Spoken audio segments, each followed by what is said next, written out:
Hi everyone, my name is Charlie Beverly. For this discussion, I believe that due process model should have more influence in today's criminal justice system. I think this is important because while public safety matters, our system should always make sure people's rights are protected and their innocent people aren't treated unfairly with unfair punishments. The due process model is about fairness and protecting rights of individuals.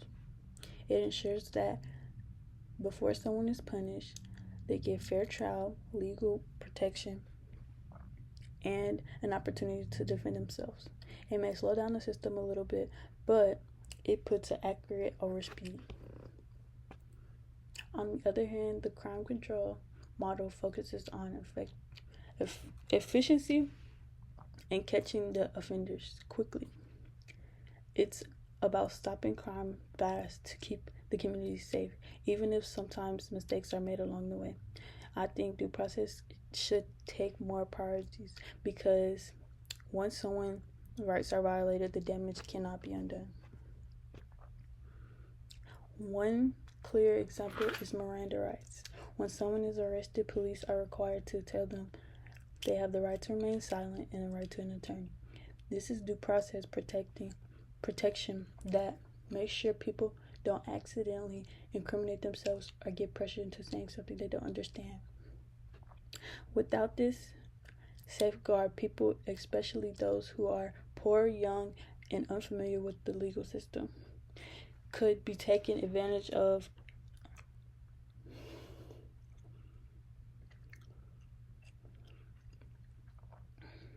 Critics argue that slowing down police work, but I think that it ensures that the justice system is fair and confessions are real, not forced. Protecting rights at the start of the process actually strengthens the trust in the system. Now we can both balance due process and crime control. I think it's possible, but for an example, body cameras on police officers are one way to create balance. They protect the officers by showing the evidence of what happened, which supports crime control. Also, holding law enforcement accountable, which supports due process. But in practice, one model usually ends up dominating. In times of crisis or rising crime, we often see crime control takes over. During moments of justice and civil rights, due process gets pushed forward. I think the healthiest system will always lean towards due process because it protects your rights.